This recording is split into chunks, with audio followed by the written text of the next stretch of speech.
Yo, yo, yo! Magandang gabi! So yun, dito pa rin tayo sa Germany. May tatry ako guys na isang Turkish restaurant din. Kanina tanghali nag-Turkish restaurant ako. Ito, isa pa, tatry ko to para ma-compare ko kung saan mas masarap sa kanilang dalawa. Yun. So yun na nga, malapit na ako. Ang pangalan niya is Kerbanya. Yan, Kerban. Try natin dyan, guys. So, yun. Dito na ako. Order ako dito. Tignan natin kung ano yung mapipili natin. Yan, sa listahan na binigay sa akin. So, yan. May napili na nga ako dyan. Which is, yung kebab. Kebab. Na beef. Try ulit ako ng beef para malaman ko kung ano yung mas masarap sa kabila o dyan na beef.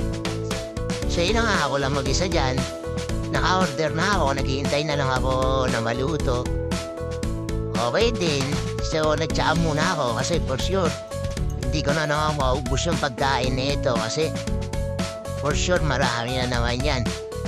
Eh na nga, inandaan na nila, hinihintay ko na lang. So yun, dumating na guys. Yun nga, sobrang dami. Tinapay pa na 4. Yun, simulan na natin. Tinikman ko yung beef. Mas masarap yun dun sa kabila. Pero okay rin naman. Kaya naman kainin din. Mas marami nga lang yung ngayon. So yun, may price na. Nag-price ako, hindi na ako nag-rice. So expected ko na ng marami pa nag-rice ako. Hindi ko na naman mauubos. So yun nga, yun lang yung nakain ko. Inubos ko lang yung price, yung isang tinapay.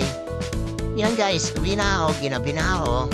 Tagalan din ako dun sa about 45 minutes din. Sinang inayang talaga ako dun sa pagkain eh. Yun, tamang lakad na ulit.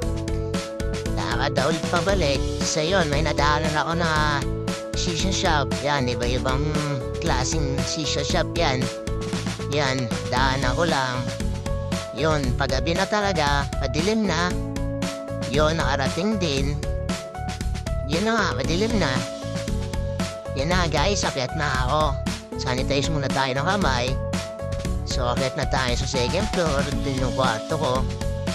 Yan na nga. Yung kwarto ko, ayan. Pahinga na ako. Thank you sa panonood.